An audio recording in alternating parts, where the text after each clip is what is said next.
Between 1929 and 1939, over 15 million Americans lost their jobs as unemployment reached 25%. Banks failed at a rate of 600 per year. Over 2 million Americans became homeless, wandering the country in search of work that had vanished. They needed survival techniques that could sustain life without spending a single cent. They needed methods to find food when grocery stores were beyond reach and soup kitchens were overwhelmed. Here's what life was really like for America's hobos during the deadliest economic collapse in modern history. So yeah, if these stories work for you, subscribe. And I'm curious, what time is it where you are? Comment below. Last week someone from Canada said they listened during lunch breaks. Not judging, just wasn't expecting that. Okay, tonight it's the Great Depression era hobos, but before we go anywhere, get cozy. Like, actually cozy. Pillows good, blanket situation handled, perfect. Trust me on this one. The morning sun casts long shadows across Chicago's financial district, October 29th, 1929. Your eyes open to the worst day of your life, but you don't know it yet. The cotton sheets of your modest apartment bed feel cool against your skin. A far cry from where you'll be sleeping in a week. James Sullivan, that's you, has exactly 8 hours left of normal life. You straighten your tie, grab your briefcase, and head to the bank where you've worked for 6 years. Your savings account has a respectable $400.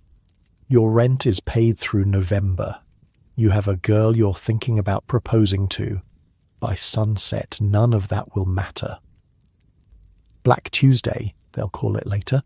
For now, it's just confusion, panic, disbelief. Sullivan, have you seen these numbers? Your boss's face is sheet white, sweat beading on his forehead despite the October chill. It's all going. Everything. The stock ticker tells the story in cold, clicking precision. Fortunes evaporating, life savings disappearing. Your bank isn't just losing money, it's dying right in front of you. What do we do? You ask, but he's already grabbing his coat. There's nothing to do, he says, voice hollow. It's over. By noon, there's a crowd outside. People want their money, all of them, at once.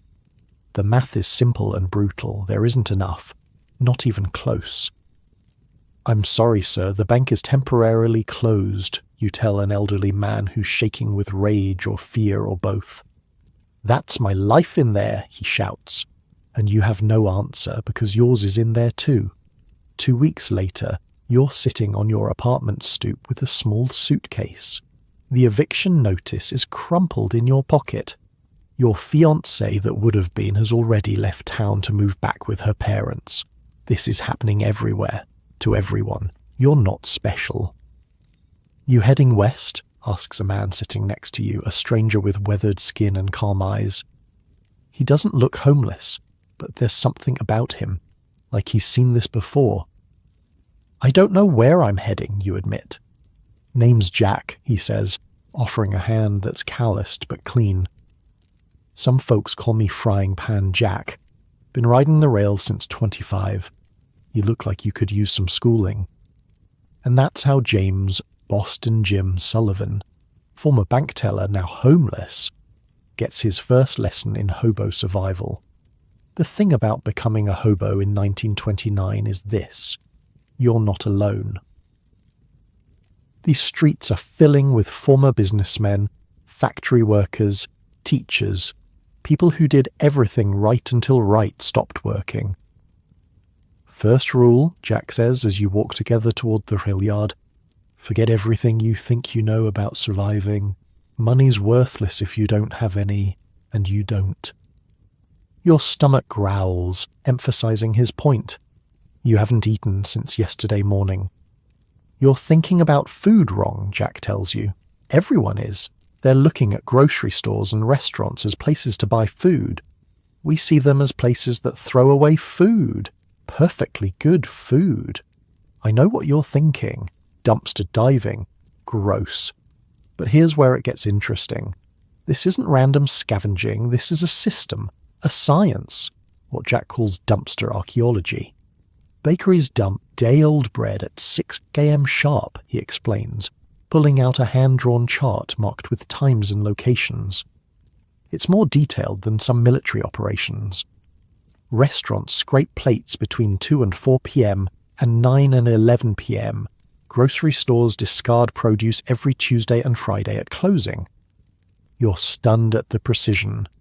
The methodology. This isn't desperate scrounging, it's calculated food procurement. Wait, you say, you've mapped every food disposal schedule within, 5 miles of the rail yard? Jack grins. 5 miles is about right. Walking distance. We don't waste energy and we don't waste time. Time is the one thing we've got plenty of, but energy? That's precious when you're hungry. By November you've made it to Bakersfield, California. The weather's better, but hunger is hunger everywhere. You've lost 15 pounds and gained 1,000 miles of hard travel. Jack's still with you, and he's about to demonstrate your first real hobo food procurement lesson. Watch and learn, he says outside a small restaurant. It's 8:45 p.m. The place closes at 9. Timing is everything. Jack straightens his shirt, patched but clean, and smooths his hair. He looks respectable. Not wealthy, but not desperate either. This, you'll learn, is crucial. Wait here, he says. Watch how I walk in, not through the front, never the front. You observe as Jack circles around to the back door where a young man is already taking out trash. Jack's approach is careful, measured. He waits until the kitchen worker sees him before speaking. "Good evening, sir," Jack says, his voice clear and dignified. "I'm travelling through looking for work. Would you have any food that's going to waste that I could take with me?" The phrasing is masterful. Not begging. Offering to solve a problem. Waste disposal, while maintaining dignity. The kitchen worker hesitates, then shrugs. "Chef was gonna toss these," he says, holding out a bundle wrapped in newspaper. "Couple chicken legs and some potatoes, not much." "That's very kind," Jack says, accepting the package like it's a reasonable business transaction. "Thank you." As you walk away, Jack explains, 7 out of 10 times that works. The key is looking clean, being polite, and hitting them at the right time, when they're closing but before the food gets tossed. Nobody wants to be the one who throws food in a trash can while a hungry person watches. Makes them feel bad. That bundle of chicken and potatoes is a feast. You and Jack eat sitting on your coats near the rail yard, watching the stars come out. "What about when that doesn't work?" you ask between bites. Then we move to Plan B, the dumpster archaeology system. Jack becomes serious. This is where most beginners make fatal mistakes. They grab whatever looks edible. That's how you get sick. That's how you die. Survival as a hobo isn't just about finding food, it's about finding safe food. There's a science to it. Bread that's hard but not mouldy? Good. Produced with surface blemishes but solid flesh? Good. Canned goods with dented containers but intact seals? Good, Jack explains. Meat older than 4 hours? Bad. Dairy without refrigeration? Bad. Anything with visible mould or unusual odours? Very bad. The rules are strict because the consequences are severe. There are no hospitals for hobos, no sick days, no one to take care of you if food poisoning hits. Boston Jim, Jack says. The nickname has stuck by now. I've seen men die from eating the wrong garbage. Not worth the risk. Your education continues through November into December. You learn about food caches, hidden storage systems near major rail junctions where non-perishable items can be stored for future use. Never keep all your food in one place, Jack advises as you help him construct a small cache under a railroad bridge. You're using a discarded oil drum with a tight-fitting lid, waterproofed with tar. Stash small amounts in multiple locations. Someone might find one, but they won't find them all. Inside the drum goes hardtack crackers, dried beans, salt, and a small portion of preserved meat, enough to sustain one person for almost a week. "I've got 8 of these between here and Portland," Jack says proudly, "never more than 2 days' travel apart." The system becomes clear. Hobo survival isn't about day-to-day scavenging. It's about planning, strategy, creating networks of resources. By January 1930, you've learned perhaps the most surprising food procurement method: urban foraging. Jack takes you to an abandoned lot near the rail yard. "Cities are full of food people don't recognize," he says, pointing to various plants. "Dandelion greens from March through November. Wild onions, you can smell them. Purslane, that succulent plant there, high in omega-3 fatty acids." You laugh in disbelief. "You sound like a damn botanist." Jack shrugs. "Studied to be one, actually. Then the war came. Then the economy collapsed. Now I'm a different kind of expert." He shows you how acorns can be processed into flour by grinding and leaching with water for 24 hours to remove bitter tannins, and how cattail roots can be harvested from roadside ditches and roasted for carbohydrates. "Most people are so disconnected from actual food," Jack says, "that they're starving in the middle of potential meals. The plants growing through sidewalk cracks, the seeds falling from city trees, that's survival."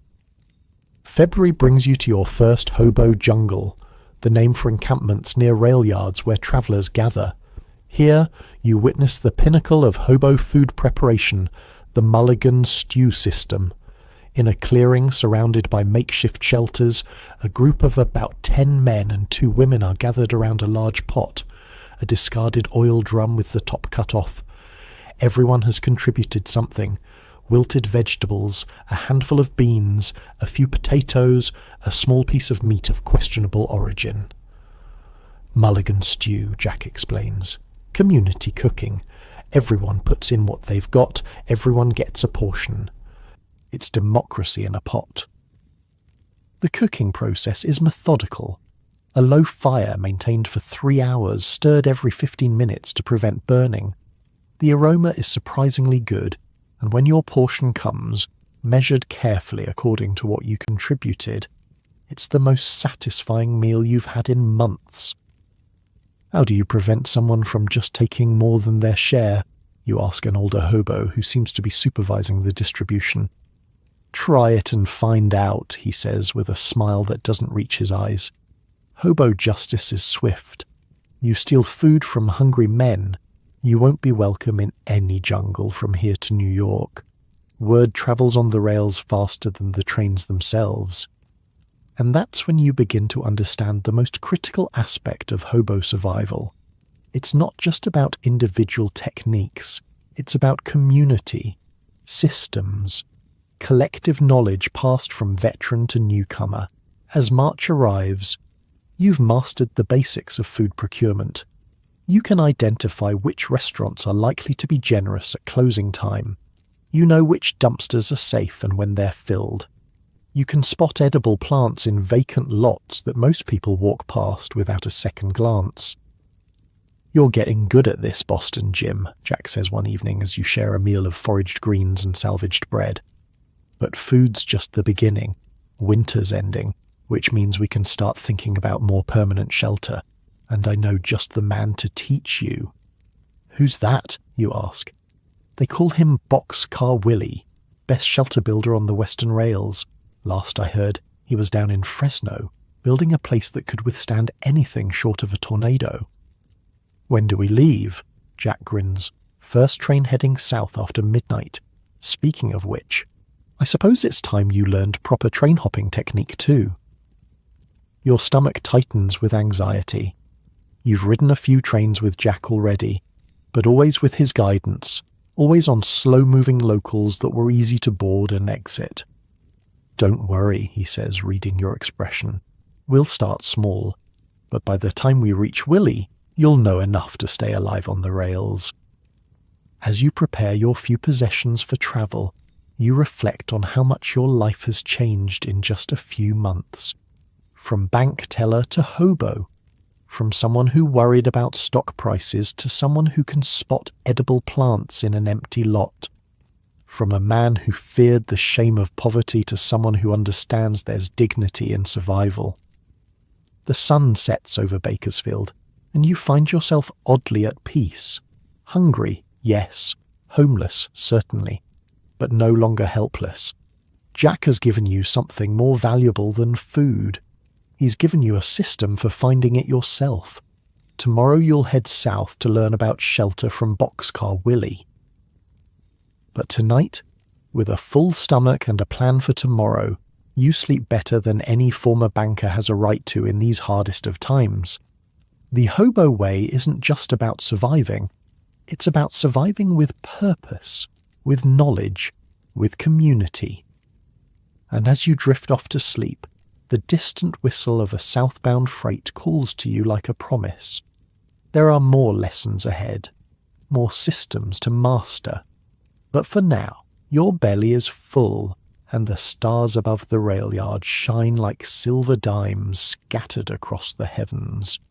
In a world where money has failed millions, you're learning wealth of a different kind. The freight train's headlight cuts through the pre-dawn fog like a dull knife. You and Jack are crouched behind a water tower at the southern edge of the Bakersfield rail yard. It's March 1930, and the night air still carries winter's bite. "Remember what I told you," Jack whispers. "Wait until it's moving about as fast as a man can run. Too slow, the yard bulls might spot us. Too fast, you'll end up under the wheels." Your mouth is dry. Train hopping isn't just transportation for hobos. It's the difference between life and death, between covering hundreds of miles or being stuck in a town where there's no work and no food. "Which car?" you ask, eyeing the slow-moving behemoth as it builds speed. "Third boxcar from the end. Doors open on the far side. We'll run parallel, then cut across when we hit that switch tower." The train groans as it accelerates. Your heart hammers against your ribs. "Now!" Jack shouts, breaking into a run.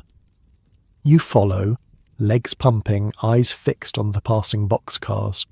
Gravel crunches under your worn shoes. The train is moving faster than it looked, maybe 12 miles an hour, and picking up speed. Jack reaches the tracks first, times his approach, and grabs a ladder rung. In one smooth motion he swings himself up and onto the small platform. He turns, extending his hand. "Commit!" he yells over the train's roar. "Don't hesitate." You're running full out now, lungs burning. The ladder is coming up fast. Too fast? Your hand reaches out, misses, reaches again, connects. Jack grabs your wrist and pulls. Your feet leave the ground, and for one terrifying moment, you're suspended between earth and steel. Then you're on, heart pounding, adrenaline surging. Jack is grinning. "Congratulations, Boston Jim. You've just joined the fraternity of the High Iron." The boxcar interior smells of dust and old timber. 2 other men are already inside, huddled in corners with their bundles. They nod but don't speak. Territory is established with eyes, not words. "Rule 1 of riding," Jack says quietly as you settle against the wall, "is respect. That's their space. This is ours. Rule 2 is silence when needed. Bulls check cars at stops. Talking gets you caught." You learn more rules as the night unfolds. Which cars are safest? Empty boxcars, yes. Refrigerator cars, sometimes. Coal cars, never. How to read the rhythms of a moving train to predict stops. The subtle difference between the sound of a regular halt and one where railroad police might be waiting. "What happens if they catch you?" you ask. Jack's face darkens. "Depends on the bull. Some just kick you off. Others..." He rubs a scar on his forearm. "Others make sure you remember not to come back." Dawn breaks as the train rolls through California's Central Valley. Fields stretch to the horizon, green with early spring growth. In another life, you might have admired the view. Now you're assessing it for survival potential. Which fields might need harvest workers? Which farms might have sympathetic owners? Where could you find water? Fresno coming up, Jack says, peering through the boxcar door. We'll jump about a mile out. Yard's hot there, too many bulls. Jumping from a moving train, you discover, is both simpler and more terrifying than boarding one. Jack demonstrates. Wait until the train slows on an uphill grade. Look for soft ground, toss your bundle first, then jump with bent knees, rolling as you hit. Your landing is less graceful. The impact knocks the wind from your lungs, and you taste dirt and blood where you've bitten your lip. But you're intact, nothing broken. Jack helps you up, brushing dust from your clothes. Not bad for a former banker, he says. You'll get smoother with practice, assuming you survive that long. It's a 2-mile walk to the Fresno rail yard and the hobo jungle that's sprouted nearby. You pass through almond orchards, their branches heavy with pink-white blossoms. The air smells sweet, a stark contrast to the diesel and creosote of the rail yard. Willie's place is near the jungle, but not in it, Jack explains. He likes his privacy. Been building his setup for almost 3 years now. 3 years in one place? Thought hobos kept moving. Most do. Some find a spot and stay a while. Depends on the local law, the work situation, and how well you can hide. The hobo jungle appears first as thin wisps of cooking smoke rising above a stand of cottonwoods near a creek. As you approach, you spot makeshift shelters scattered among the trees. Tents of canvas and tar paper, lean-tos built against fallen logs, even a few structures that look almost like proper cabins. About 30 people are visible, men mostly, with a few women and even a couple of children. They're cooking, mending clothes, playing cards. It looks surprisingly almost normal, like a very poor, very improvised village. "Ho, the camp," Jack calls as you approach. No one looks alarmed. A few nod in recognition. "Jack, you ugly son of a gun."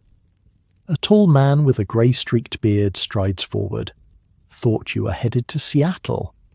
"Change of plans, Doc. This here's Boston Jim, new to the road, looking for Willie." Doc gives you an appraising look. "Another banker?" "Bank teller," you correct, wondering how he knew. "Your hands," Doc explains. "Soft. You'll toughen up or die trying." He gestures toward a path leading away from the main camp. Willie's round the bend by the old equipment shed. Built himself a regular palace. Crazy bastard thinks he's staying. The path winds through scrubby undergrowth before opening onto a small clearing. And there, against the backdrop of an abandoned railroad equipment shed, stands the most ingenious structure you've seen since losing your apartment. It's not large, maybe 8 feet by 12, but it's built with a precision and attention to detail that speaks of permanence. The foundation is raised on railroad ties. The walls are a patchwork of materials that somehow form a cohesive whole. A peaked roof crowned with a small stovepipe completes the unlikely home. A man emerges from the doorway, broad-shouldered, weathered, with intelligent eyes that assess you immediately. He wears clean but patched overalls and carries himself with quiet confidence. "Jack," he says, nodding. "Who's the tenderfoot?" "Boston Jim Sullivan. Meet Boxcar Willie, best shelter man on the Western rails." Willie's handshake is firm, calloused. "Former life?" he asks simply. "Bank teller, until last October." He nods. No surprise, no judgment. "Crash got a lot of boys. You sticking with Jack?" "Teaching him the systems," Jack explains. "Did food. Thought you might show him shelter." Willie considers this, then nods again. "Could use some help with the North Wall reinforcement anyway. Might as well learn by doing." And just like that, your education in hobo shelter construction begins. Willie's first lesson is surprising. It's not about building materials or techniques, but location. "Site selection," he says, walking you around his small domain, is the difference between a shelter that lasts 3 years and one that doesn't survive its first storm. He points out 3 critical factors you'd never have considered. First, drainage. His site sits 18 inches above the surrounding ground, preventing flooding. Second, wind protection. The equipment shed blocks the prevailing winds from the north and west. Third, concealment. The shelter is invisible from both the rail line and the main road, but accessible through hidden paths. Most folks, Willie explains, build wherever's convenient. Then they get flooded out, blown apart, or rousted by the law. A smart hobo spends 3 days finding the right spot, then builds.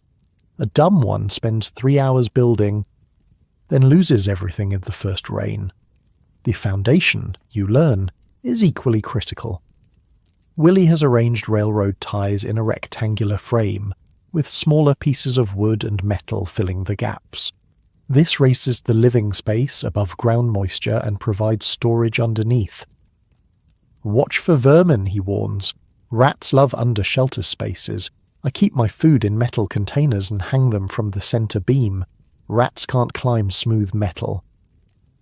The wall construction reveals an engineering mindset you wouldn't have expected from a transient worker. Willie calls it scrap layering. Multiple materials arranged in specific sequences for maximum insulation and weatherproofing.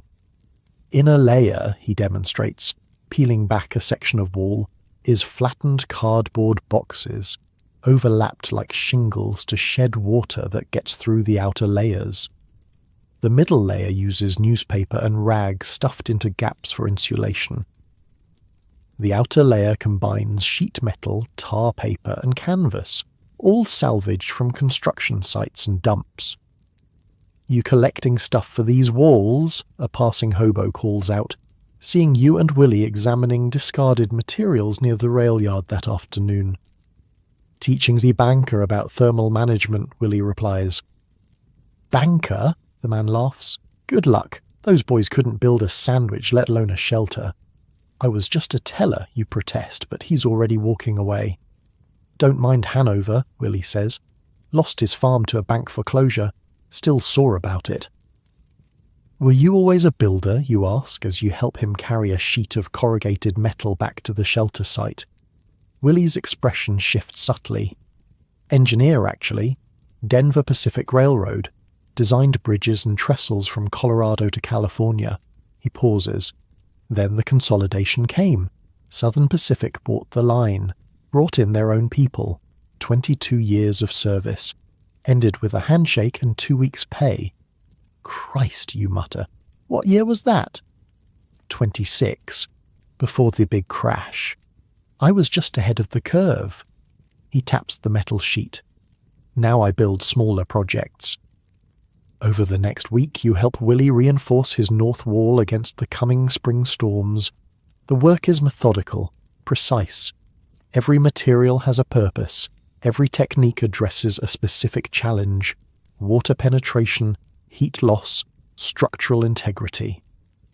The roof system, Willie explains, is the most critical component. His is peaked, constructed from 2x4 lumber, salvaged from demolished buildings. The rafters are spaced 24 inches apart for optimal support, covered with overlapping layers of tar paper secured with roofing nails and sealed with tar collected from road repair sites. "Where'd you get the nails?" you ask, noticing they're all nearly identical. "Construction site down by the new courthouse. Workers drop more than they use. I go by at night with a magnet on a stick. Got about 5 pounds of nails that way." Even the rainwater management is sophisticated. A simple gutter system made from split tin cans directs water away from the foundation and into a collection barrel. "Clean water's as valuable as gold," Willie notes. "This barrel fills in one good rain. Lasts me 2 weeks if I'm careful." The interior reveals the true genius of Willie's design. A small wood-burning stove constructed from a large tin can sits in the centre of the space, with a chimney pipe extending through the roof. Around it, large tin cans filled with sand form a ring. "Thermal mass," Willie explains. "I heat these during the evening fire. Sand holds heat for 6 to 8 hours after the fire dies. keeps the temperature comfortable through the night without wasting fuel. Ventilation holes near the floor and ceiling create air circulation, while preventing carbon monoxide build-up, a silent killer in many improvised shelters. "Lost 2 good men last winter," Jack comments soberly. "Built their shelter too tight, no ventilation. They went to sleep and never woke up." "Carbon monoxide's got no smell," Willie adds. "By the time you notice something's wrong, you're too confused to do anything about it." The sleeping area is another marvel of efficiency. Rather than a bed that takes up permanent space, Willie has built a platform that folds down from the wall, supported by legs that slot into floor holes. Daytime, it's up and out of the way. Nighttime, it's a bed. Blankets and bedding store in that wall compartment. You're most impressed by the hidden storage systems. Willie has constructed a false floor with concealed compartments for valuables, tools, and food supplies. The entrance is disguised with natural materials and positioned to be invisible from casual observation. "You expecting thieves out here?" you ask, watching him secure a small bundle of tools in one of the hidden spaces. "Always plan for the worst," Willie says simply. "Out here, your tools are your life. Lose them, and you're starting from nothing again." Even security has been considered. A simple alarm system using tin cans and string surrounds the perimeter of his small property. "Doesn't stop anyone determined," Willie admits, "but it warns me if someone's approaching, usually enough time to decide if they're friendly or not." On your 5th day with Willie, a spring storm rolls in from the Pacific. The sky turns charcoal and wind whips through the trees surrounding the jungle. Most hobo shelters are hastily reinforced or abandoned entirely as their occupants seek refuge in the equipment shed or under the nearby rail bridge.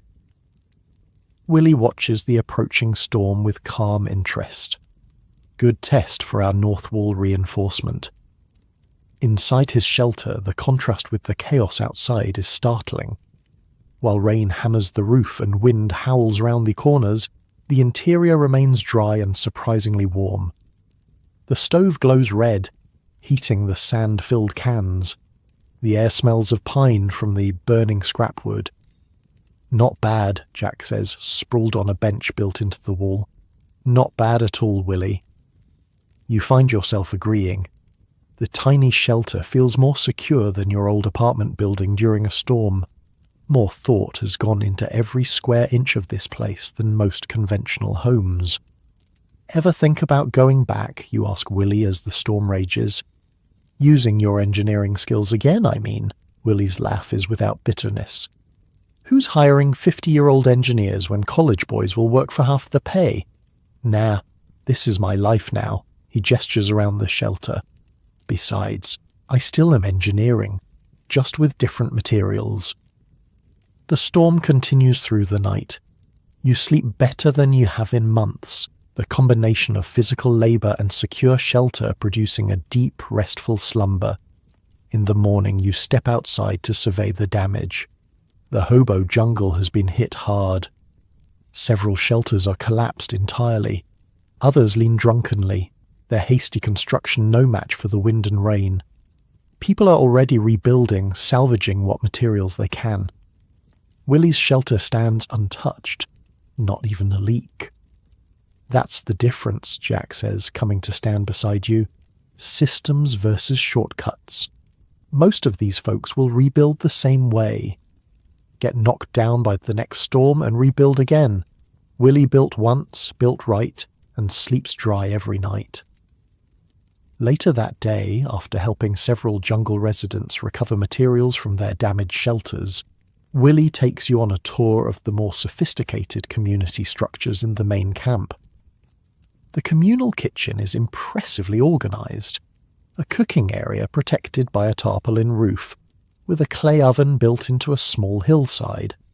Several women are already at work there, preparing a communal meal from whatever ingredients have been gathered. "Kitchen's always in the centre of camp," Willie explains. "Heart of the community. also means the valuable food stores are surrounded by people at all times. There's a tool-sharing station where implements can be borrowed and returned.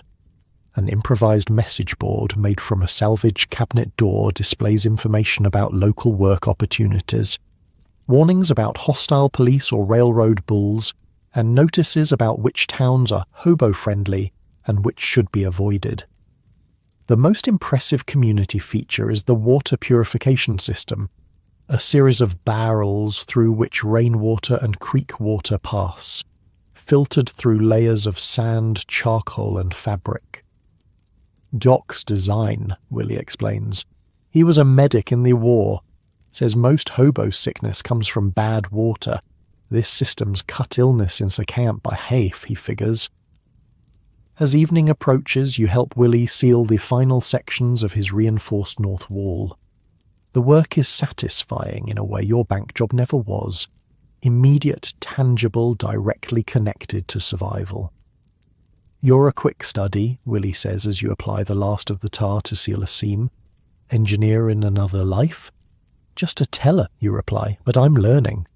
Jack approaches as you finish, his face serious. Time to think about moving on, Boston Jim. Got word the fruit orchards up north are starting to hire. We wait too long, all the spots will be filled. You look at the shelter you've helped improve, feeling oddly reluctant to leave. When? Midnight train to Sacramento, then east to the orchards. Willie nods in understanding. Shelter's good, but work is better. Go. Make some money while you can. That night, as you gather your few possessions, Willie presents you with a small notebook. Its cover made from waxed canvas. Shelter locations, he explains. Every good spot I've built or found from here to Chicago. Which creeks don't dry up in summer? Which rail yards have the fewest bulls? Where to find building materials in 20 cities? You're stunned by the gift. Willie, I can't take your notebook. Not giving it away, just lending it. Find me in Tucson next winter, bring it back. Maybe add some spots of your own. You tuck the notebook carefully into your inner coat pocket. Next to your most valuable possession, a small photograph of your parents. Everything else you own fits in a small pack. As midnight approaches, you and Jack prepare to head to the rail yard. Willie walks with you to the edge of the jungle. Remember, he says as parting advice, building fast gets you covered tonight. Building right keeps you alive through winter, and always check your ventilation. Fire's a friend until it's not. You thank him, knowing the shelter knowledge he's shared might literally save your life in the months ahead. Jack claps Willie on the shoulder.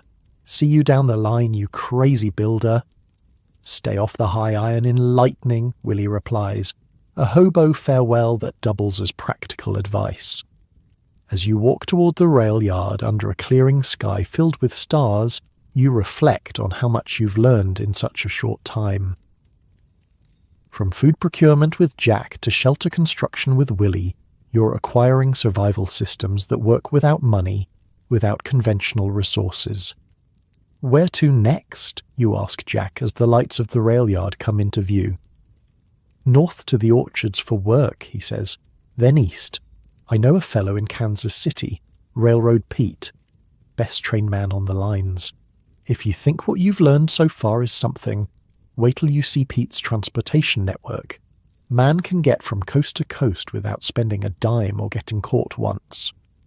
Will we need to pay him for teaching, you ask, thinking of the few coins in your pocket, your entire worldly wealth. Jack laughs. Pete doesn't want money, he wants knowledge. Routes, schedules, bull patterns. Information's the real currency out here, Boston Jim. And after what Willie taught you about shelter spots, Pete will consider that payment enough. Ahead, a locomotive's headlight flares to life. Somewhere in the darkness, a switch clanks into position. Your next lesson awaits on steel rails pointed toward the horizon. The apple orchard stretches across rolling hills outside Sacramento, trees heavy with white blossoms that drift down like snow when the wind blows. It's April 1930, and you've been picking for 3 weeks. Your hands, once soft from counting other people's money, are now calloused and stained. Your skin has darkened under the California sun. You and Jack aren't the only former city men working the orchards. There's a professor from Chicago, a car salesman from Detroit, a printer from New York. All adrift in the collapsing economy, all following the ripening harvest for daily wages. 5 more days, Jack says as you both walk back to the workers' camp after a 12-hour day. Then the pruning's done and they'll cut the crew by half. We staying, you ask, though you already know the answer. Nah. Pete sent word he's in Kansas City for the month. Good time to head east if we want to learn the rail system properly. The workers' camp is a collection of canvas tents and improvised shelters on the orchard's edge. You've built a small lean-to using techniques Willie taught you. Raised floor, proper drainage, cross-ventilation. It's nothing like Willie's masterpiece, but it keeps you dry during the spring rains. Other workers have noticed. A young man named Tucker approaches as you start your small cooking fire. Say, Boston, he says. Everyone uses your hobo name now. Think you could show me how to fix my tent? Leaks something awful when it rains. You find yourself explaining Willie's principles, site selection, layered materials, water flow management. Tucker listens intently, clearly filing away information that might keep him alive in months to come. Thanks, he says when you finish. Been soaked 3 nights running. Where'd you learn all this? Guy named Boxcar Willie down in Fresno, Tucker nods. Heard of him. They say his place could survive a tornado. This is how knowledge spreads in hobo society. Person to person, camp to camp, practical wisdom passed like currency. No schools, no books, just hard-won experience shared with those who need it. You've saved $14 from your orchard work, a fortune in hobo terms. Most of it is sewn into a hidden pocket Jack showed you how to create inside your jacket. Just enough is kept accessible for immediate needs. Money's useful when you have it, Jack advised, but never rely on it. Systems work whether you've got cash or not. On your last night at the orchard, you share a meal with Tucker and 2 other workers. The talk turns to travel plans. Thinking about Chicago, Tucker says. My sister's there. Might have a place for me. How are you getting there, you ask. Tucker shrugs. Same as I got here. Freight hopping when I can, walking when I can't, paying for a bus if I'm flush. Jack exchanges a glance with you. Could be we're headed that way too, after Kansas City. Never jumped a train, one of the other workers admits. Scared of it, to be honest. It's not something to take lightly, Jack says. Men die under the wheels every day, but if you're willing to learn, we're connecting with someone who knows the routes better than anyone. By dawn, your group has grown to 5. You, Jack, Tucker, and 2 brothers from Oklahoma named Elmer and Ray. All headed east, all willing to learn the transportation network from Railroad Pete. The journey to Kansas City takes 11 days. Jack leads, teaching the ASICs of safe train hopping as you go. The lessons are practical, immediate. How to identify a train's likely destination by its cargo and direction. How to time your boarding when the train is moving at the perfect speed. Fast enough to clear the yard quickly, slow enough to grab safely. You learn which cars to avoid. The loaded gondolas where shifting cargo can crush you. The tankers with no safe riding spots. The autorack cars where railroad bulls always look first. You cross the Rockies on a lumber train, huddled in a space between crates of raw pine. The thin mountain air makes breathing difficult, and nighttime temperatures drop below freezing despite it being late April. Stay awake, Jack warns, as one of the Oklahoma brothers begins to doze. Sleep up here in the open. You might not wake up. Nebraska brings endless plains and a new challenge. A train with no boxcars, only flat cars loaded with farm equipment. You ride between a tractor and a thresher exposed to sun and wind, using ropes to secure yourselves during sharp turns. By the time you reach the outskirts of Kansas City, you've all mastered basic train hopping. But as Jack reminds you, what we know is kindergarten. Pete's got the doctoral degree in riding the rails. The Kansas City rail yard is enormous, one of the biggest switching points in the country, where trains from all directions meet, break apart, and reform for new destinations. Finding one man here seems impossible, until Jack leads you to a small fire burning under a viaduct near the western edge of the yard. 3 men sit around the flames. One looks up as you approach, his weathered face breaking into a grin. "Jack, you old rail wolf, brought me some students, I see."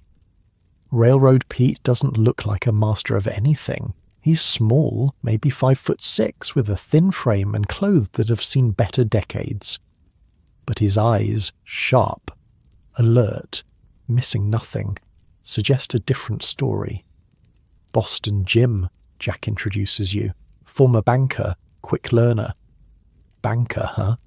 Pete seems amused. Well, the rails don't care what you did before, only what you know now. The introductions continue around the circle. Besides Pete, there's a former factory worker called Detroit Slim, and an older man everyone addresses only as Professor, though what he taught and where remains unclear. Pete's been riding since 15, Jack tells your group. Knows every line from Pacific to Atlantic. Pete waves this off. Just a hobo with good memory. Now, who's looking to learn the system proper? All 5 of you raise your hands. Good, Pete says. First lesson's tomorrow. Daylight's better for seeing what'll kill you. He gestures to spaces round the fire. Get some sleep. Dawn comes early. Railroad. Pete's first lesson begins before sunrise. He leads you through the pre-dawn darkness to a small hill overlooking the rail yard. Watch, he says simply, as the yard comes to life. For 2 hours you observe the intricate ballet of locomotives and cars. Pete narrates quietly, explaining what each movement means, which trains are being built for which destinations, how to identify local switchers versus long-haul freights, the rhythm of yard operations. Most hobos just see trains, Pete explains. I see schedules, patterns, a transportation network with rules as fixed as city bus routes. Know the patterns, you can get anywhere. He produces a notebook filled with meticulous records. Train numbers, departure times, crew change points, security patterns. It's as detailed as a railroad employee's manual.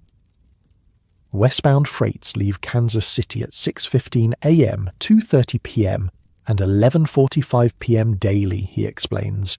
Evening departure offers the best combination of darkness for concealment and favourable weather. You memorised all the schedules? Tucker asks, impressed. Pete taps his temple. Up here, yes. But I keep records to track changes. Railroads adjust schedules. Need to know when that happens. He points to different areas of the yard. Railroad bulls conduct their most thorough inspections during the 2:30 p.m. departure. Why? Visibility's highest, management oversight strongest. Night and early morning skeleton security crew, much easier to board undetected.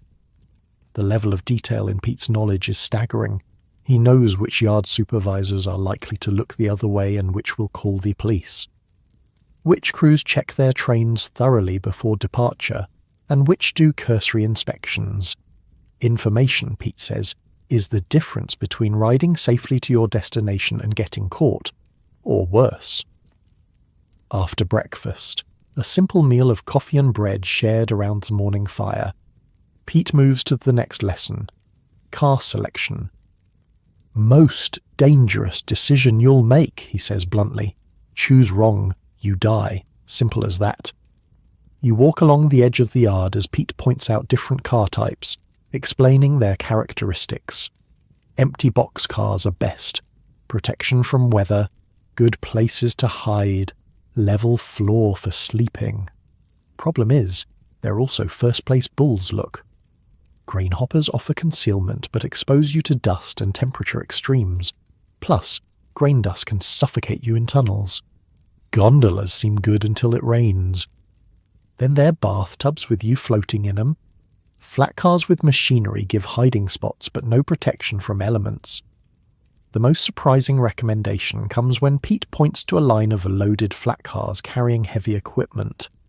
These are safest for avoiding bulls, he explains. Riders can hide behind machinery while maintaining escape routes. Bulls rarely climb up to check. Too much effort. His preferred strategy involves targeting cars positioned 15 to 20 positions back from the locomotive. Too close to engine, crew might spot you, Pete explains. Too far back, coupling jerks can throw you off. Middle's the sweet spot.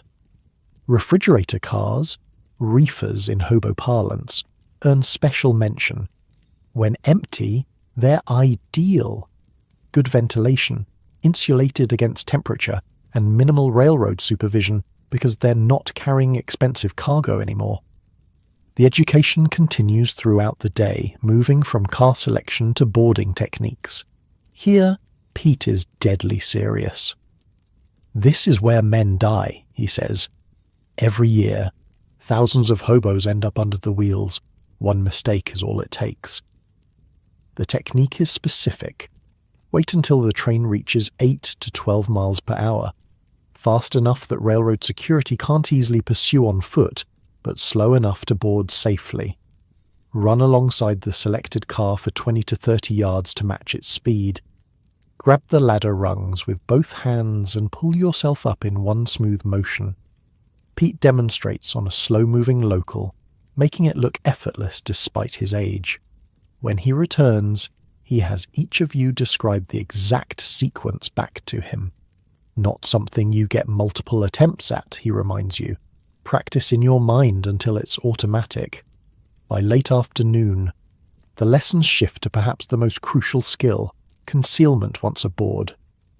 Getting on is half the battle, Pete says. Staying hidden for hundreds of miles is the other half. He shows you a dark blanket from his pack. Pull this over your body to blend with shadows. Position yourself on the side of the car facing away from stations and yard buildings. Railroad men check visible sides first, if at all. Movement discipline is paramount, remaining motionless during daylight hours, especially when passing stations or populated areas. Noise discipline equally so. A single shout or laugh can give away a rider's position. The most dangerous moments, Pete continues, happen during station stops. That's when inspections happen. That's when bulls walk the train. This leads to his next lesson. Escape routes and hiding spots at major yards. Pete's knowledge here is encyclopedic. For each significant rail hub across the country, he can describe hiding spots with pinpoint accuracy. Denver Yard. Drainage culvert under Track 7 provides concealment during inspections. Chicago's South Yard. Gap in fence behind equipment shed offers quick exit. Memphis. Abandoned signal box near the coal tower can hide 3 men if you're desperate. The final lesson of the day covers something you hadn't considered.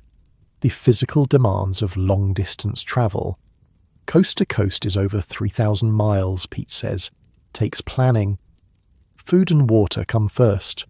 Pete recommends carrying hardtack crackers, dried meat, and a water container made from a large tin can with a tight-fitting lid. Clothing in layers that can be adjusted for temperature changes, with a waterproof outer layer, usually canvas treated with linseed oil for waterproofing. Basic kit, he says, laying out essentials: knife, rope, matches in waterproof container, first aid, iodine, bandages, needle and thread for deep cuts, blanket that's dark on one side, light on the other, dark for hiding, light for reflecting sun if you're overheating. As evening approaches, Pete introduces you to another critical aspect of hobo transportation, the communication system. Along the pathways approaching the rail yard, he points out small symbols carved into fence posts and scratched onto water towers. These, he explains, are the hobo code. information shared between travellers about local conditions. A circle with 2 parallel lines means safe to camp nearby. An X with a dot indicates dangerous area, hostile bulls. A zigzag arrow suggests get out of here quickly. A horizontal line with 3 vertical marks above it translates to this town is dangerous. These symbols, Pete explains, create a nationwide intelligence network, updated regularly by travellers. Before entering a new town or yard, check the code, might save your life. The next morning brings practical application. Pete has identified a freight bound for St. Louis that leaves at 10 a.m., a relatively safe train with multiple rideable cars and minimal security. You'll ride the first 100 miles with me, Pete tells your group. After that, you're on your own to Louisville. We'll meet at the water tower east of the Louisville yard in 3 days. The approach to the train is methodical. Pete has you watch from concealment as the freight is assembled. He points out Bull's positions, identifies the safest cars, and establishes primary and backup boarding locations. Never commit to one plan, he advises. Always have alternatives. When the train begins moving, Pete times your approach perfectly. One by one, your group boards an empty boxcar about 18 cars back from the engine. The process is nerve-wracking but successful. No alarms, no shouts, no pursuit. Inside the boxcar, Pete continues teaching. He demonstrates how to secure yourself asleep using rope harnesses tied to fixed points, preventing falls during sudden train movements. He shows techniques for blocking sliding doors partially open, enough for air but not enough to be visible from outside. Most important lesson, Pete says as Countryside rolls past the door, is weather management. Changes fast when you're moving 50 miles an hour. Weather, you learn, presents constant challenges requiring specific techniques for different seasonal conditions. Winter travel demands extra insulation and protection from wind chill that can cause frostbite within minutes at train speeds. Wrap your feet in newspaper and rags, Pete demonstrates, then cover with canvas. Creates makeshift boots with insulation and water resistance. Summer requires protection from sun exposure and dehydration, with light-coloured clothing and frequent water stops at railroad water towers. Always refill at water stops, Pete advises. Never know when next chance comes. As the Missouri countryside rolls past, Pete shares his own story. Unlike many hobos forced onto the road by economic disaster, he chose this life after returning from the Great War. Couldn't settle, he explained simply. Something in me kept moving. 21 years on the rails now. No family, Tucker asks. Pete's expression shifts subtly. Had a wife in Tulsa, daughter too. Spanish flu took them in 19 while I was still overseas. He stares out the boxcar door. After that, no reason to stay anywhere. The admission creates a moment of quiet understanding. Everyone around you has lost something. Homes, jobs, families. The rails are both escape and destiny. Near Jefferson City, Pete prepares your group for independent travel. He quizzes each of you on route knowledge, emergency procedures, and yard layouts in St. Louis and Louisville. Remember, he says as the train slows for a crew change, giving him the opportunity to disembark, information keeps you alive. Never board a train if you don't know where it's going. Never enter a yard without knowing the escape routes. With that, he's gone, slipping away as the train crawls through a small switching yard. Your group continues eastward, now applying Pete's lessons without his guidance. The responsibility feels heavy. As night falls, you find yourself checking and rechecking the techniques you've learned. Car position, concealment, security awareness. A midnight crew change in St. Louis becomes your first real test. Railroad bulls with flashlights walk the length of the train, checking cars seemingly at random. Your group remains frozen in the shadows of your boxcar, barely breathing. The flashlight beam sweeps across the open door but doesn't linger. When the train finally resumes its journey east, Tucker breaks the tension with a whispered joke. Guess they don't care much about catching bankers these days. The laugh that ripples through your group feels like release and triumph. You're learning, adapting, surviving. 2 days later, dusty and tired but successful, your group reaches the Louisville yard. You find the water tower Pete mentioned and wait. By sunset he appears, nodding with approval when he sees all 5 of you made it. "Not bad," he says simply. "Ready for the next lesson?" As the Kentucky twilight deepens around you, Pete begins explaining the intricacies of long-distance route planning, how to navigate from coast to coast using connecting trains, timing layovers, and managing the complex web of America's rail system. The country has shrunk for you, transformed from an impassable wasteland of economic collapse into a navigable network. With Pete's knowledge, no destination seems unreachable, no journey impossible.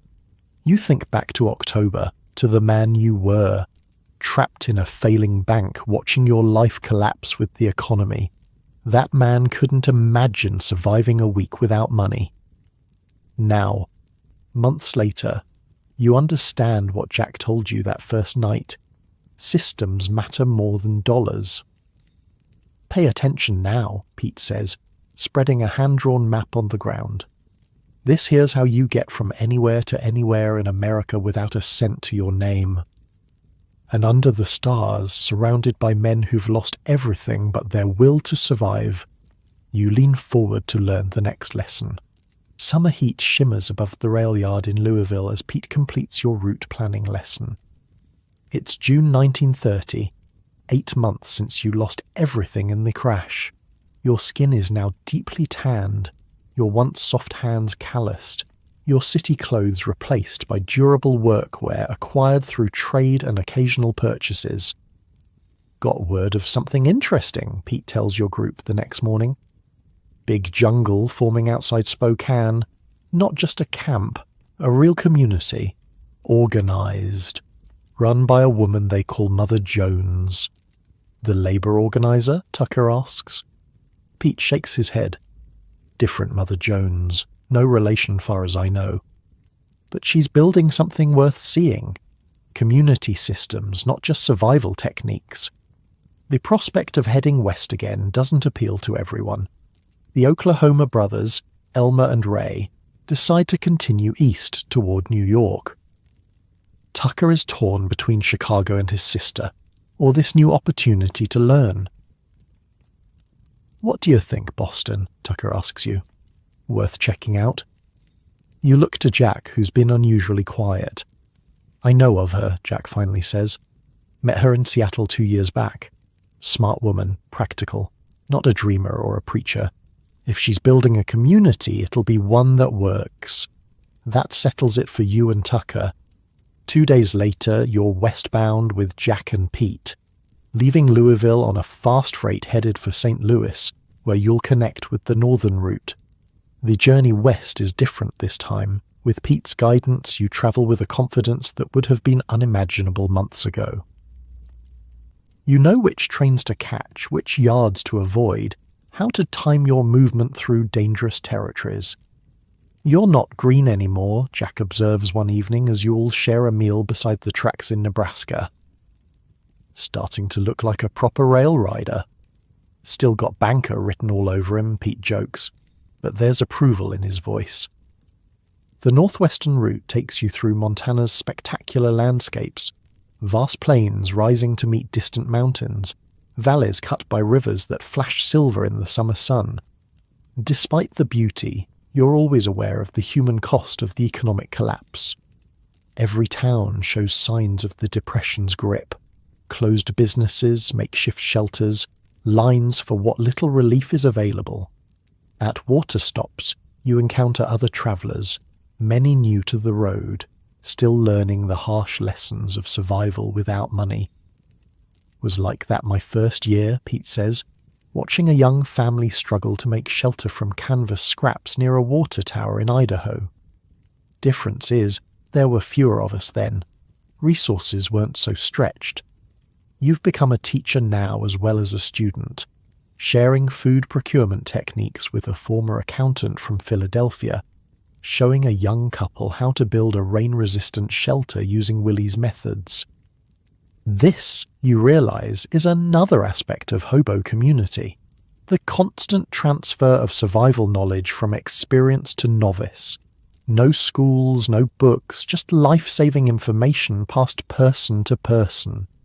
Information, as Pete likes to say, is the only wealth that grows when you give it away. You reach Spokane in late June. The hobo jungle Pete mentioned isn't hard to find. It's become almost legendary among rail riders. Located in a wooded area where Latter Creek meets the Spokane River, it's far larger and more organized than any camp you've seen. From a distance, it looks almost like a small village. Smoke rises from multiple cooking fires. Structures of varying sophistication are arranged in rough rows. People move with purpose rather than the aimless waiting that characterizes many hobo camps. "Ho, the camp!" Pete calls as you approach the perimeter. 3 men step forward, a welcoming committee and security check combined. "Pete, Jack," one of the men breaks into a grin. "Heard you might be coming this way." Information travels faster than people in the hobo world, a fact that still surprises you. "Boston Jim and Tucker," Jack introduces. "Learned food from me, shelter from Willie, rails from Pete. Good men." This simple endorsement from trusted travellers is all the credential you need. The security men nod and gesture toward the camp's centre. Mothers by the main fire. Daily meeting starts in an hour. You're just in time. The jungle's layout reveals intelligent planning. Sleeping areas are separated from cooking zones. A washing area is established downstream from the water collection point. Latrines are dug far from both. Simple pathways connect different areas, and someone has even erected rough signposts. "Place has changed since I was through in spring," Pete murmurs, clearly impressed. "Getting organised." The camp's population is larger than you expected. At least 50 people, including a few women and even 3 children. Most surprising is the diversity. Besides the expected labourers and former factory workers, you spot people whose bearing and speech suggest education and previous status. A doctor, perhaps. A teacher. What might be a former lawyer. The Depression has been a great equalizer. Former professionals now sit alongside lifelong labourers, all reduced to the same basic struggle for survival. At the camp's centre, a large fire pit is surrounded by log seating. Nearby stands a structure more sophisticated than the others. A small cabin built from salvaged lumber, its roof made from overlapping sheet metal pieces sealed with tar. A hand-painted sign beside the door reads simply, "Office." A woman emerges from this cabin as you approach. Tall, broad-shouldered, with iron-grey hair cut practically short and eyes that assess you immediately. She might be 50 or 60, her actual age masked by the weathering of the outdoor life.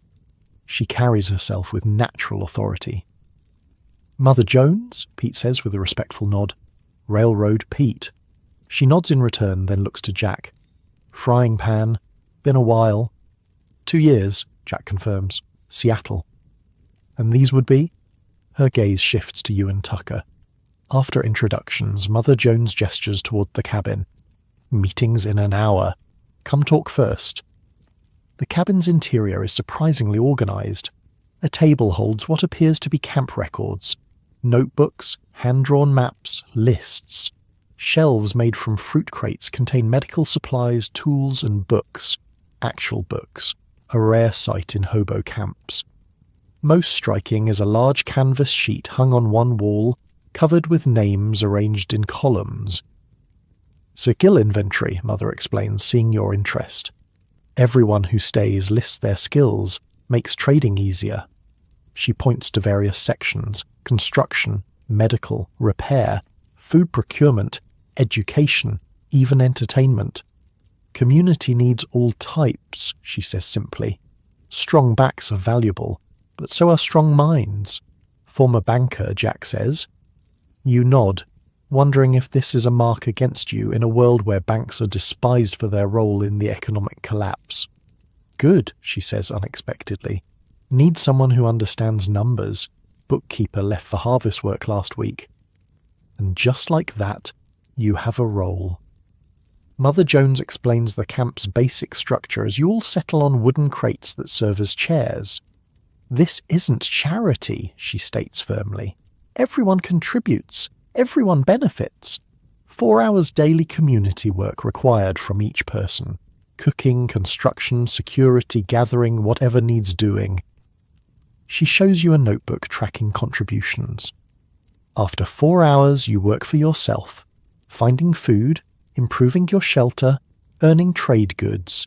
Systems simple, but strict. The rules are equally straightforward. No stealing from community members. No violence except in self-defense. No hoarding critical resources. Disputes go to council for resolution. 3 warnings for minor infractions, then expulsion. No warnings for major violations. Immediate banishment. Seems harsh, Tucker comments. Winter's harsher, Mother replies without apology. Community survives because everyone pulls their weight. Can't carry those who won't try. The system's effectiveness is obvious.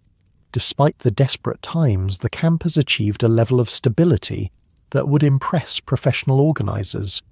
There's food storage, water management, medical care, even educational activities for the few children. New arrivals get 3 days, Mother continues. Show your value by then or move on. Not about what you were before, doctor, lawyer, ditch digger.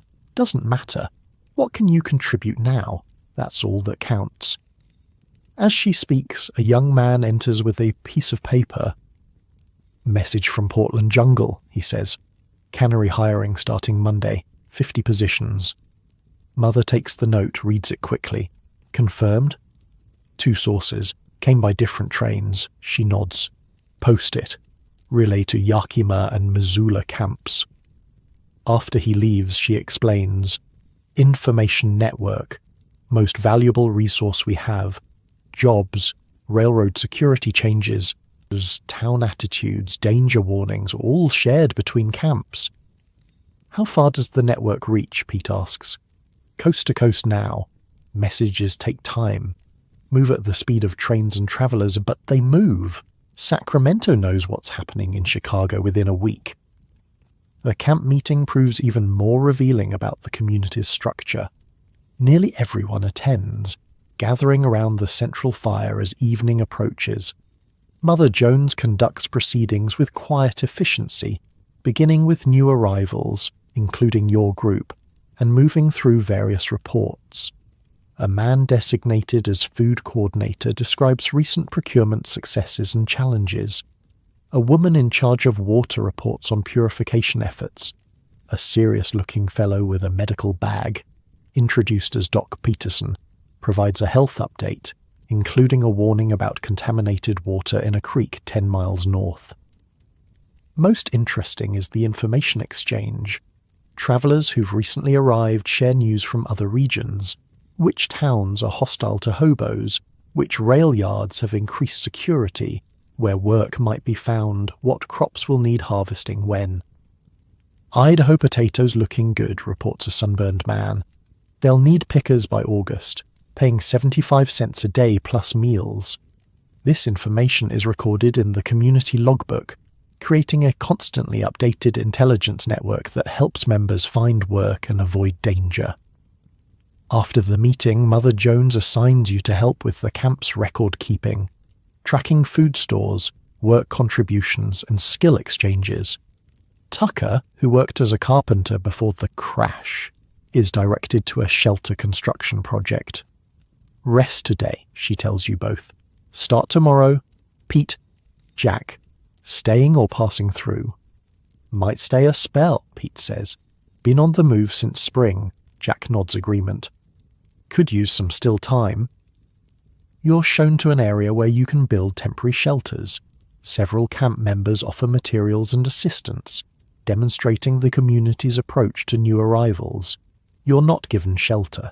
You're given the means to create it yourself, along with knowledge from those who've been there longer. By nightfall, you and Tucker have constructed a simple but effective lean-to using techniques learned from Willie, enhanced by local improvements for the specific conditions of the Spokane region. Different from what I expected, Tucker admits as you both settle in for the night. Thought hobos were just men riding trains looking for work. This is organized. Necessity, you reply, thinking of the lessons learned over 8 months on the road. Systems work better than individuals. Jack told me that my first week. Didn't really understand until now. The next morning you report to Mother Jones's cabin to begin your assigned role. The camp's record-keeping system is surprisingly sophisticated, not just tracking resources but coordinating complex exchanges of skills and labour. Tin Can Tom needs shoes repaired, Mother explains, showing you a ledger. He's got skills fixing pots and containers.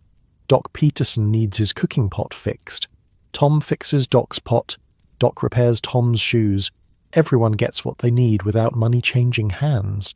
Your banking background proves unexpectedly useful in organising this barter economy. You develop a simple credit system where work hours are recorded and can be spent on community resources or other members' skills. 4 hours chopping wood equals 1 basic meal, or 1 hour of skilled repair work, you explain to Mother Jones. Medical care costs more because it's rarer. Teaching skills to others earns additional credit. She studies your system, then nods approval. Implement it. We'll test for a week. Beyond the skill exchange, you discover the camp's job referral network is equally organised. When word arrives that apple orchards in Washington need harvest workers, Mother identifies community members with agricultural experience and coordinates group travel. Employers prefer hiring groups, she explains. Less risk than individual strangers. We send 5-10 workers together with experienced leaders. Build reputation for reliability. Next season, they ask for our people specifically. The resource pooling extends beyond food and skills. The community maintains a tool library where essential item, hammers, saws, cooking pots, basic medical supplies are available for checkout by any member who has contributed their required work hours. Clothing distribution operates similarly, with winter coats and boots allocated based on need and planned travel routes. Those heading north receive warmer gear than those moving south. Nothing wasted, Mother notes. Coat sitting unused while someone freezes makes no sense. Perhaps most impressive is the community fund. Small contributions from working members pooled to purchase items that benefit everyone. Recently they'd acquired bulk medical supplies that would have been unaffordable for individuals. What about people who take advantage, you ask one evening as you help Mother reconcile the day's work records. Must happen sometimes. Course it does, she acknowledges. Human nature doesn't change just because times are hard. That's why we have the council system. The council consists of 3 senior community members who hear disputes and enforce rules. Punishments for violations include temporary exclusion from shared meals, assignment to undesirable work duties like latrine maintenance, or permanent banishment for serious offences like theft or violence. Expulsion sounds extreme, you comment. Mother's expression hardens slightly. Winter's coming in a few months. Resources will get scarcer. Discipline breaks down. People die. Simple as that. 1 person stealing food might mean 3 others starve in February.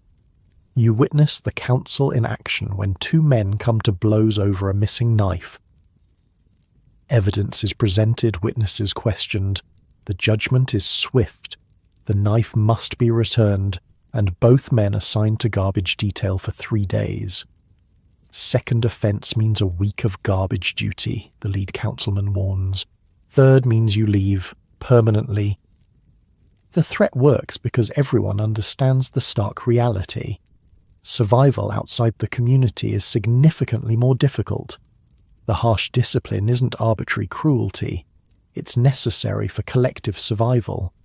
Medical care represents one of the most critical community services, as professional health care is completely unavailable to homeless populations. Doc Peterson, you learn, was a veterinary assistant before the crash. Not a physician, but someone with basic medical knowledge that's better than nothing. He's organized a primitive medical system using his knowledge of veterinary medicine, folk remedies, and basic first aid techniques. Most common problems are foot-related, he explains, when you visit the medical tent to inventory supplies. Infections from walking, trench foot from wet conditions. Treat early, they heal. Wait too long, might lose the foot, or worse.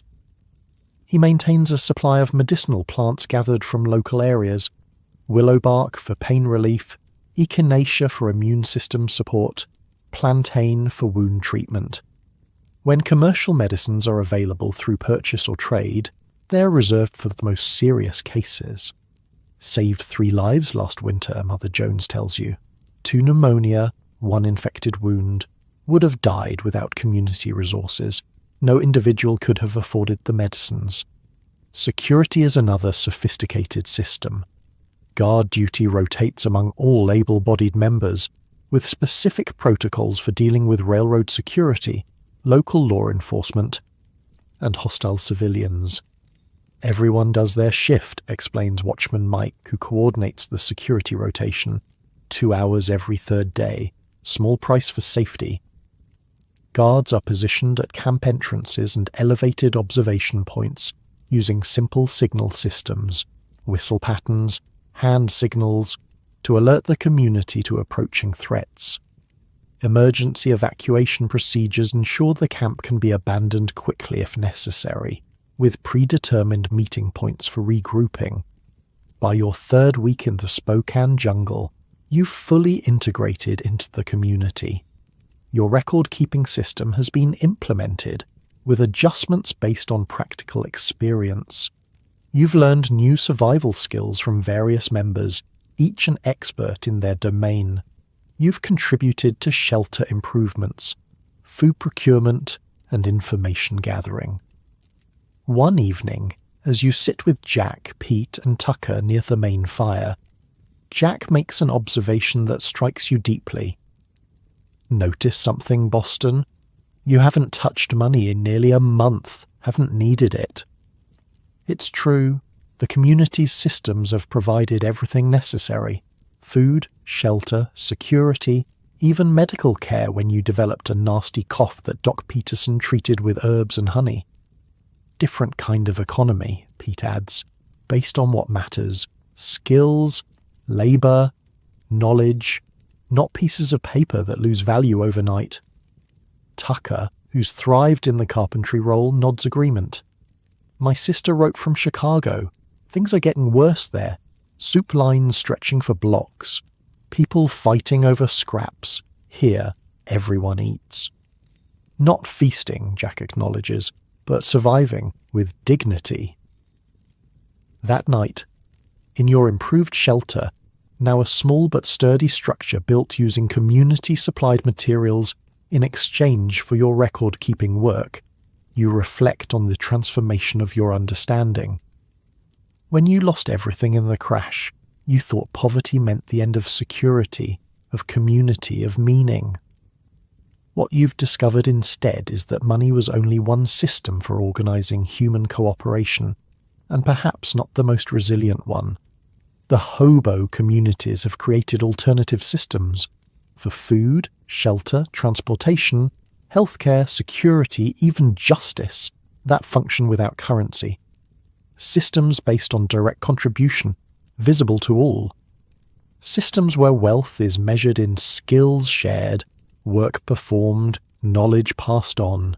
As you drift towards sleep, you think about writing to your parents. They still believe you're dead or lost, easier than explaining you've become a hobo. But perhaps they could understand this. You're not just surviving. You're part of building something that works when everything else has failed. Tomorrow brings new challenges. Mother Jones has asked you to help establish a satellite camp network, smaller outposts positioned along major railroad lines that will provide rest stops, supply caches, and communication links for travelling members. The work continues. The systems grow stronger, and somewhere in America, the economy continues its free fall. But here, in this unlikely community of the displaced and dispossessed, people have found a different kind of wealth. The Spokane River glitters with early morning sunlight as you finish the satellite camp inventory. It's September 1930, and the first hints of fall colour touch the trees surrounding the main jungle. Nearly 3 months have passed since you arrived at Mother Jones's community, and in that time, your role has expanded from basic record-keeping to helping coordinate the growing network of camps. Numbers look solid, Mother Jones says, reviewing your latest report. 12 satellite locations established. 4 more planned before snow flies. The satellite camp network has become your primary responsibility. Smaller outposts positioned along major railroad lines that provide rest stops, supply caches, and communication links for travelling community members. Each is strategically located a day's journey from the next, creating a chain of safe havens stretching hundreds of miles. Yakima Camp needs more medical supplies, you point out, indicating a note from your most recent inspection trip. And the Missoula outpost reports increased railroad security. They've had to move location twice. Mother nods, making her own notes. Winter's coming. Everything gets harder. The change of seasons looms like a physical presence over the community. Summer's relative abundance is ending. Food sources are becoming scarcer. Temperatures drop sharply at night. Rain falls more frequently. Testing shelter construction. We've got maybe 6 weeks before first snow, Doc Peterson estimates during that evening's community meeting. Need to finish winterizing all shelters by end of month. The winterization efforts have been underway since late August, reinforcing shelters, stockpiling firewood, preserving food, repairing winter clothing. The rhythm of community work has shifted from expansion to preparation. Your shelter, once a simple structure, has evolved into a well-insulated cabin built against the hillside. The earth provides natural insulation on 3 sides, while the front wall, facing south to catch winter sun, is a patchwork of salvaged lumber, tar paper, and canvas, all meticulously sealed against drafts. Not bad for a banker, Tucker jokes as he helps you install a small wood-burning stove fashioned from an oil drum. The design incorporates lessons from both Willie and the camp's collective knowledge. Efficient airflow, heat reflection, and most importantly, proper ventilation to prevent carbon monoxide poisoning. Check the chimney seal again, you insist, remembering Willie's warning. Rather be cold than dead. The stove installation is part of a larger winterization system. Around it, you've arranged large cans filled with sand that will absorb heat during evening fires and radiate warmth through the night, conserving precious fuel. The entire community is transforming as winter approaches. Food procurement shifts from fresh sources to preservation and storage. Teams work in coordination, some gathering late fall apples and root vegetables from abandoned orchards and farms, others smoking meat or drying fruits over carefully maintained fires. Your banking background has proven unexpectedly valuable in resource management. Mother Jones has put you in charge of the winter food allocation system, calculating minimum nutritional needs, projecting supplies through April, and developing a distribution plan that ensures fair shares based on work contribution. 800 calories per day minimum, Doc Peterson advises as you work on calculations. Below that, people start weakening, get sick easier. Current projections show 1,000 calories daily through February, you tell him, reviewing your inventory records. After that depends on what we can still forage and what comes in through trade. The community's population has stabilized around 60 permanent members, with another 20 or 30 transient residents who stay for days or weeks before moving on. Many are heading south ahead of winter, following the remnants of harvest work into California and Arizona. Others, like you, Jack, Pete, and Tucker, have committed to wintering in the Maine jungle. The decision wasn't made lightly. Winter survival requires resources, planning, and a community willing to share both. Ever wintered outdoors before? Pete asks one evening as your core group gathers around the fire. You shake your head. Closest was a camping trip in Maine when I was 16. Dad called it off after one cold night. It's not just the cold that kills you, Pete says matter-of-factly. It's the wet. Wet clothes, wet bedding, wet firewood. Stay dry, you live. Get wet and stay wet, you die. Jack nods agreement. Lost 3 good men in Montana winter of 27. Shelter collapsed in heavy snow while they slept. By morning, they were frozen solid. These aren't ghost stories meant to frighten. They're survival lessons delivered with deadly seriousness. Winter isn't just uncomfortable, it's lethal to the unprepared. The transportation network changes with the seasons as well. Railroad.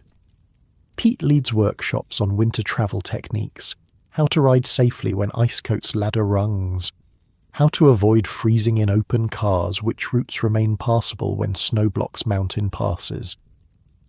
Winter riding's different, he explains to a group of newer travellers. Summer, you worry about bulls and falls. Winter, you worry about freezing to death between stops. He demonstrates how to wrap feet in newspaper and rags, then cover them with canvas to create makeshift boots that provide insulation and water resistance. He shows how to create windbreaks in open cars using tarpaulins or even cardboard. Most importantly, he emphasizes when not to travel. Blizzard conditions, stay put. Below zero at night, stay put. Heavy snowfall expected, stay put. Pride gets you killed in winter. Smart hobo knows when to hole up and wait. As community coordinator for the satellite camps, you travel regularly, inspecting facilities, delivering supplies, and maintaining the information network. Your most recent journey took you to the Coeur d'Alene outpost, where 5 community members maintain a way station for travellers between Spokane and Missoula. Getting more traffic from the east, reports Sadie, the outpost's leader, a former schoolteacher from Minneapolis who now manages the camp with military precision. Folk fleeing Chicago, Detroit. Cities are death traps this winter. No jobs, no relief. Buildings without heat. You update your notebook with her information. How are your supplies holding? Tight but adequate. Need more medical. Iodine, bandages. Got plenty of firewood. Water sources secure. The conversation is practical, focused on survival metrics. Throughout the hobo network, information is traded with the same seriousness as food or medicine. Railroad security's increased along the northern route, you tell her in return. Union Pacific added bulls at 3 yards between here and Missoula. Switching patterns changed too. Pete mapped the new schedules. You share Pete's carefully drawn schedule chart, which Sadie copies into the outpost's logbook. This information will be passed to every traveller heading east, potentially saving them from capture or worse. On your return to the main jungle, you're accompanied by a new arrival to the network, a former factory foreman from Detroit named Ellis, who lost his job when the automotive plants began massive layoffs. His manufacturing experience has already proven valuable in designing improved stoves for the satellite camps. Never thought I'd end up here, Ellis confesses as you walk the rails together. Had a house, car, savings account. Gone in 6 months. Banking collapse took mine in 6 hours, you reply. At least you had a longer runway. Ellis laughs, a harsh sound with little humour. That's one way to look at it. You're set up in Spokane. It's more organised than the factory I managed. How'd that happen with no money, no resources? You consider this as you walk. Systems, you finally answer. Everyone contributing what they know. Bankers' resource management, engineers' shelter design, doctors' medical knowledge, factory foreman's production efficiency. Take away our money, we still have our skills. Back at the main jungle, you find increased activity. The community preparing for the first major storm of the season, forecast to arrive within 48 hours. Satellites all reported in, Mother Jones asks when you check in. All secure. Coeur d'Alene needs medical supplies. I've noted quantities. You hand over your report. They're seeing more Easterners coming west. Bad situations in the big cities, Mother nods grimly. Same reports from all directions. Cities becoming death traps. No jobs, relief running out, people freezing in unheated tenements. The contrast with your own community is stark. Despite having no conventional wealth, you've created systems that work. Food, shelter, medical care, security, even a primitive form of governance. The hobo jungle, once just a temporary stopping place, has evolved into something approaching a functional society. That evening, Mother Jones calls an emergency meeting. The storm approaching is more severe than he initially forecast, potentially the first blizzard of the season. All community resources must be directed toward preparation. Extra firewood gathered and covered, she directs. Water barrels filled before streams freeze. All shelters inspected for weak points. Buddy system in place.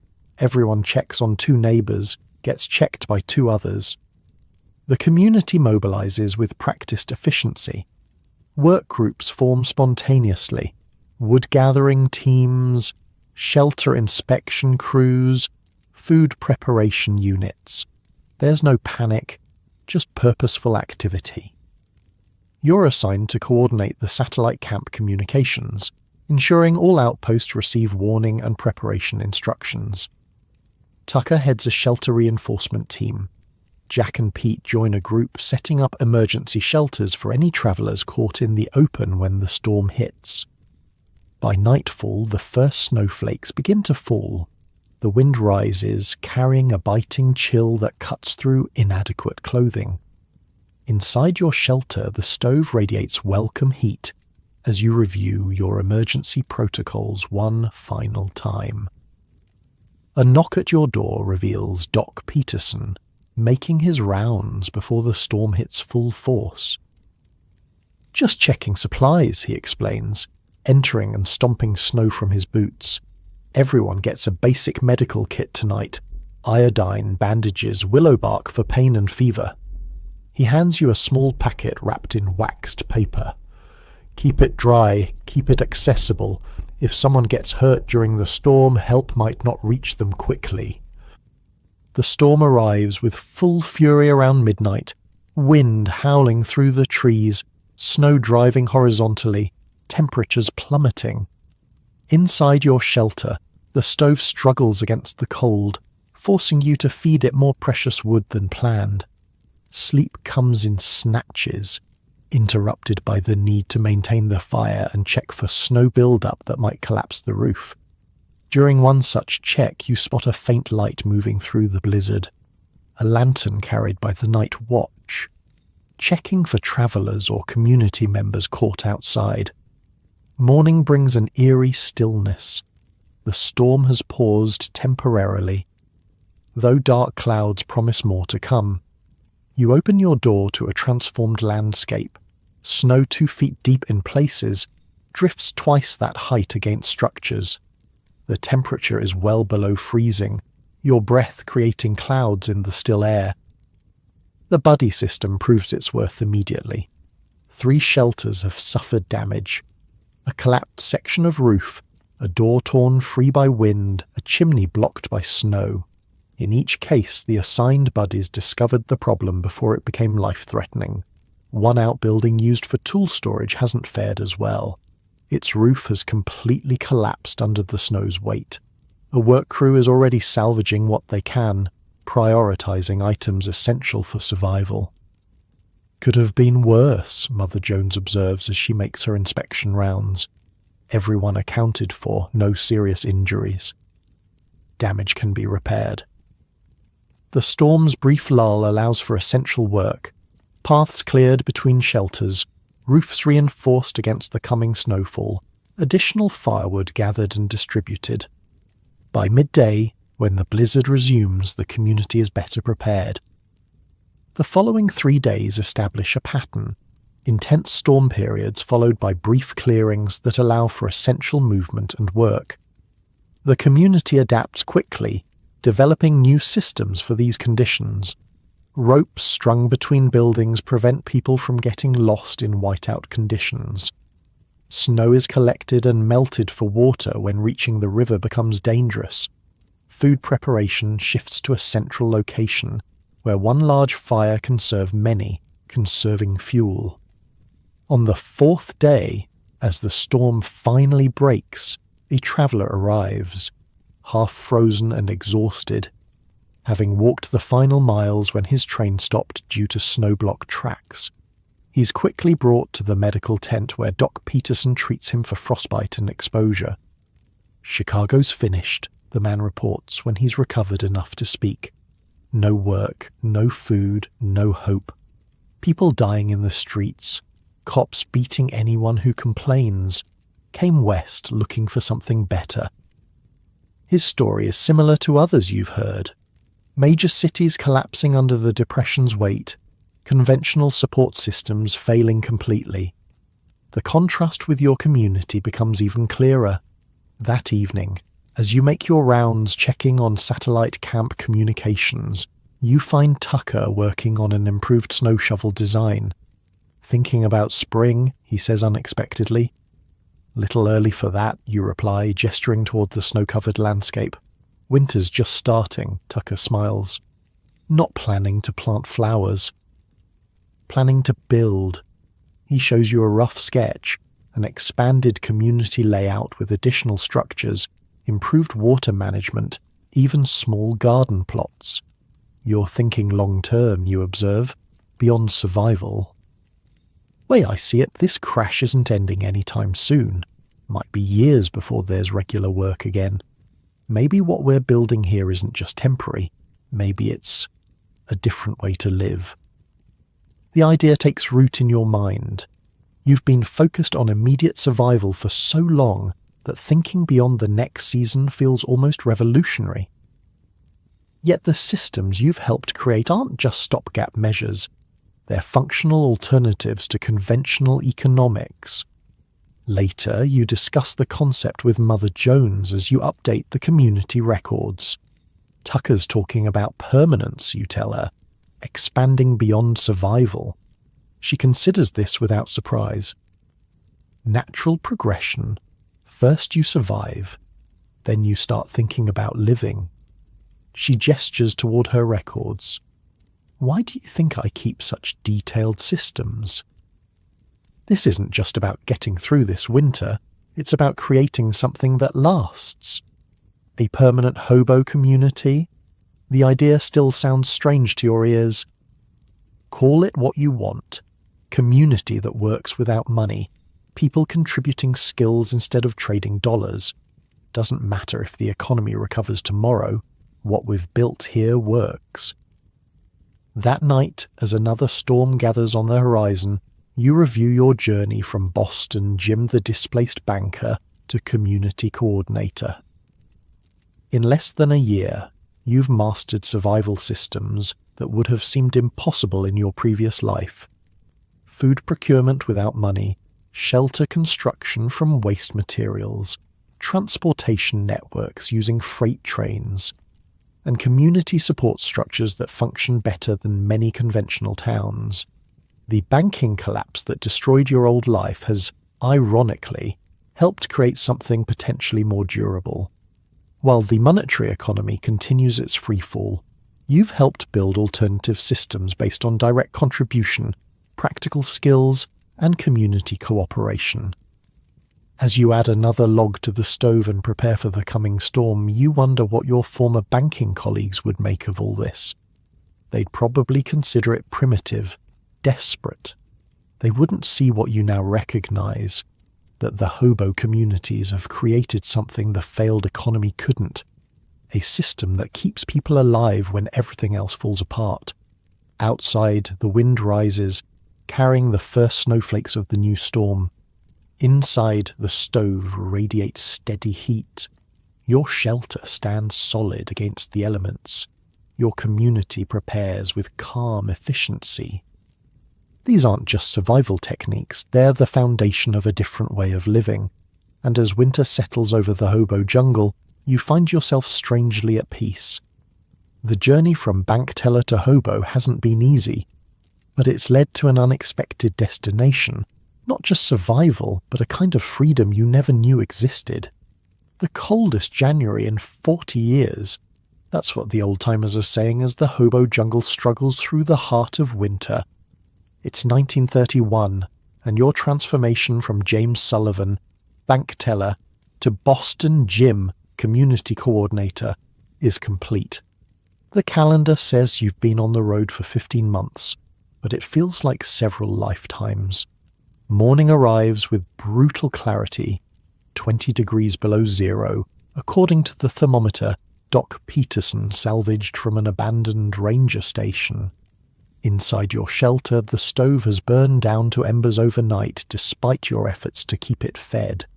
Your breath hangs visible in the air.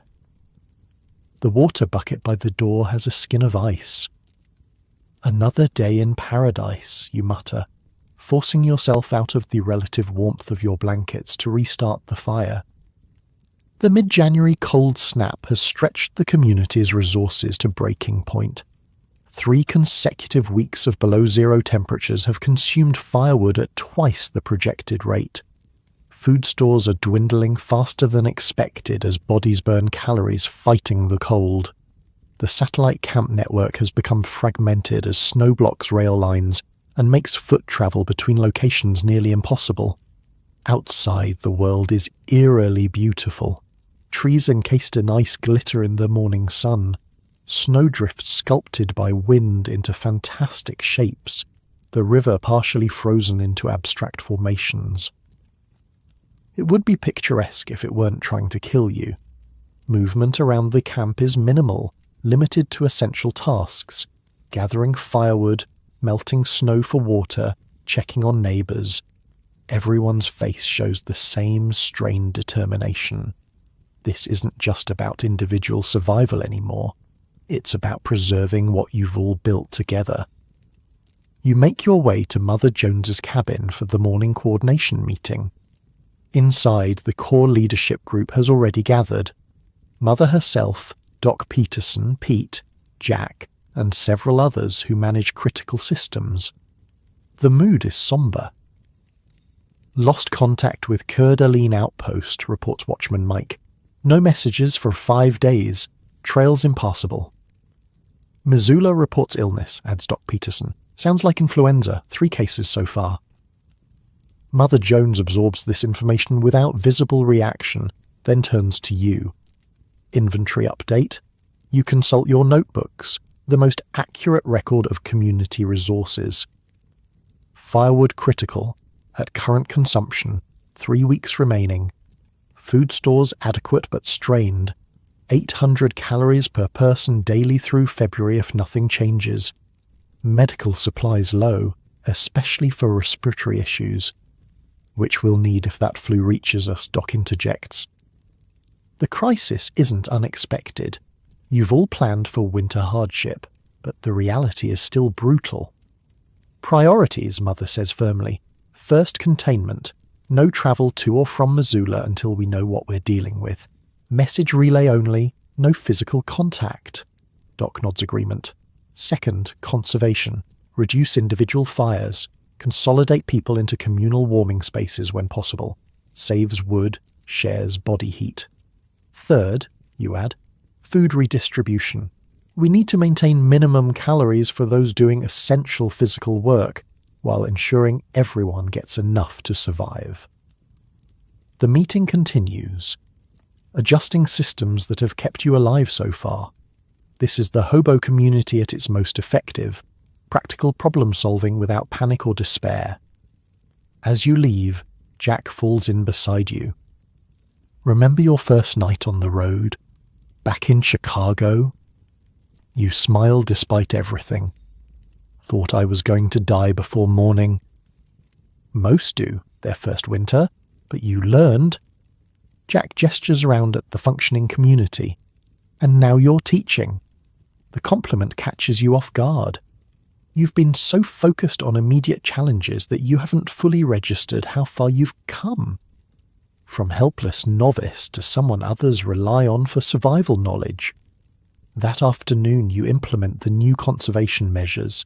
The central meeting area is transformed into a communal warming space, with 3 large stoves providing heat.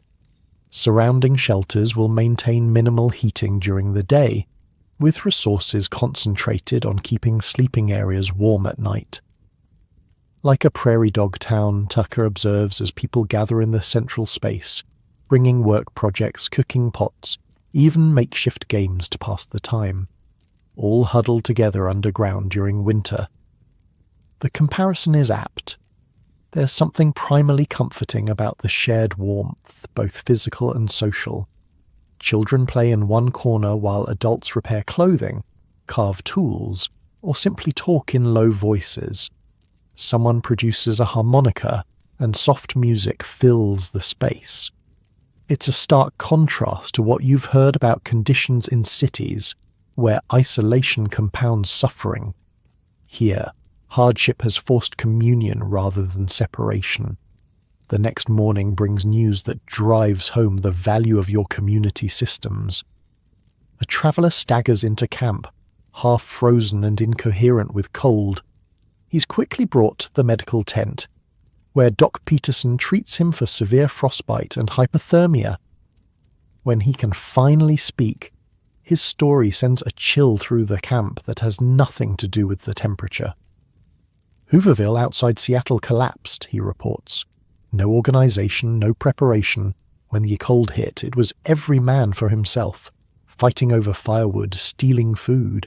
Then the influenza came. He pauses, eyes haunted. 200 people, maybe 30 survived. The news spreads quickly, reinforcing the seriousness of your situation. That night, Mother Jones calls a community meeting to address growing fears. What happened in Seattle could happen here, she acknowledges frankly. If we abandon our systems, if we stop working together, if we panic. She looks around the gathered faces illuminated by firelight. But we won't. Because we've built something stronger than just a collection of individuals. We've built a community that functions like a single organism, each part supporting the others. Her words strengthen collective resolve. The next day, despite temperatures remaining below zero, work parties form with renewed purpose, gathering additional firewood from increasingly distant sources, reinforcing shelters, checking on the elderly and ill. You find yourself working alongside Ellis, the former factory foreman, breaking up an abandoned shed 5 miles from camp for its lumber. Heard you were setting up rationing changes, he says, as you both pry boards loose from the frozen ground.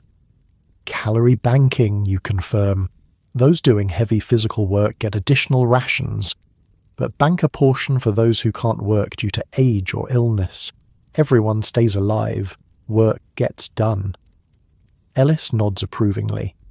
Production efficiency with human values, better than any factory I ran.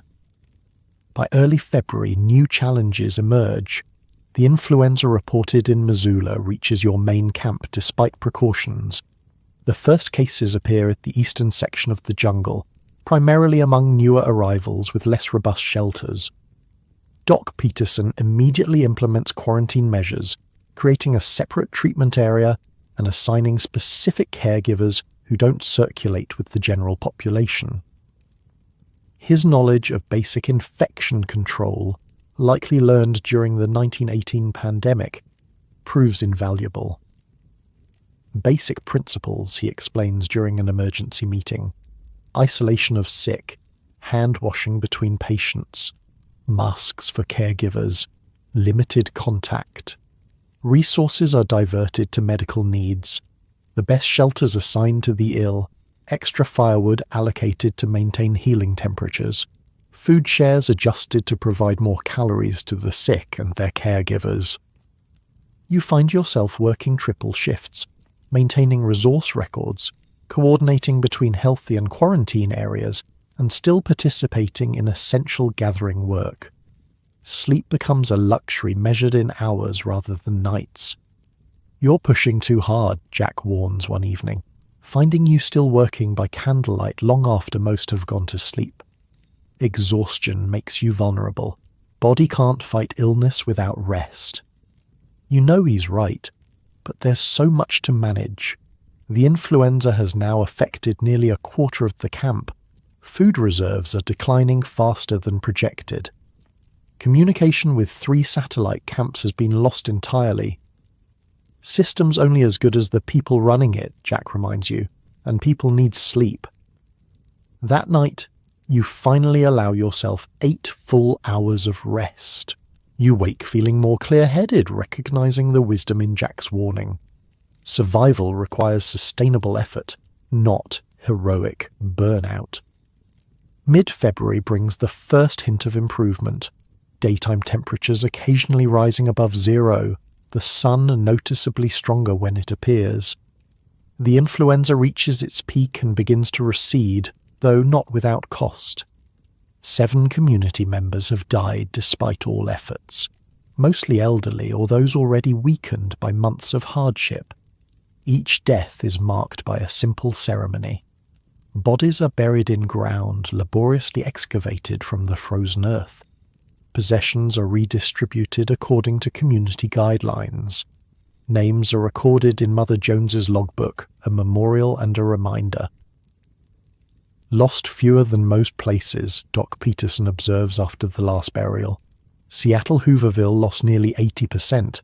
We lost less than 15% of those who got sick, and only about 5% of total population. The numbers are cold comfort to those who knew the deceased, but they validate the community's approaches. Your systems have kept the majority alive through conditions that decimated less organized groups.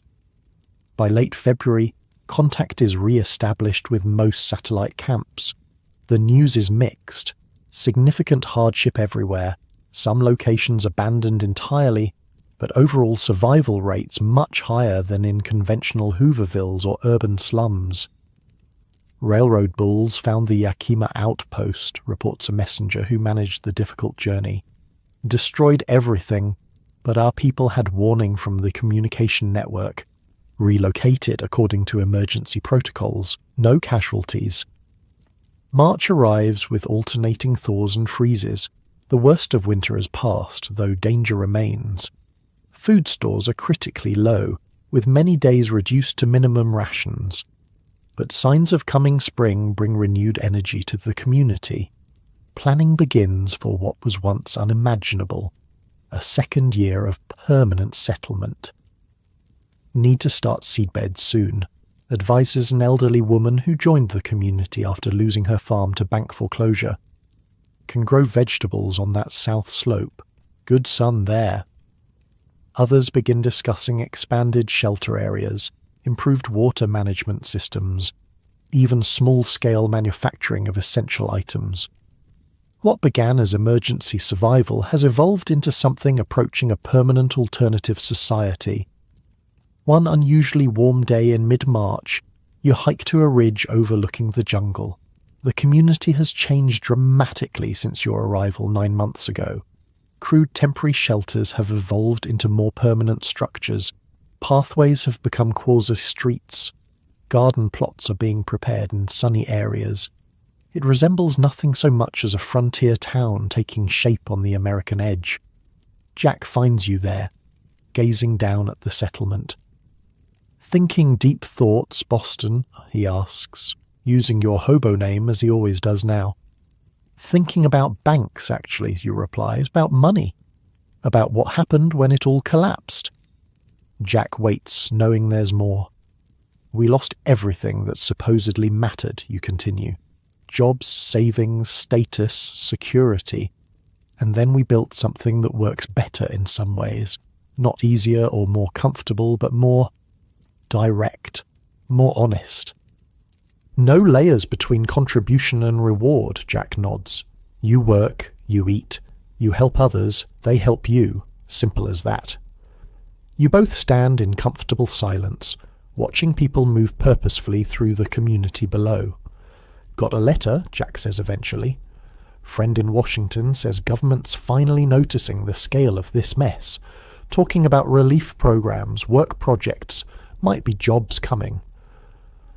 The news should be welcome, but you feel strangely ambivalent. Think people will leave? Go back to conventional jobs if they appear? Some will, Jack acknowledges. Hard to blame them. But others...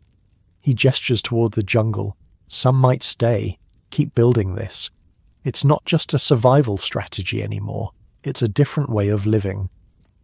By early April, the community faces a new kind of challenge. Opportunity. As Jack predicted, government relief efforts are finally expanding. News arrives of work programs in various regions. Private industry shows faint signs of recovery in some sectors. For the first time in months, there are options beyond mere survival. Mother Jones calls a community meeting to address the changing situation. Nearly 100 people gather, the core community plus newcomers who arrived as weather improved. Each of you has choices to make, she tells the assembled group. Some of you came here because you had nowhere else to go. Now there might be alternatives. No one should feel obligated to stay if better options appear. A murmur runs through the crowd. Discussion, not discord. But, she continues, what we've built here isn't just a temporary shelter from economic storm. It's a community with its own values, its own systems, its own strengths. For those who choose to stay, there's a future here too. The following days bring numerous conversations about what that future might look like.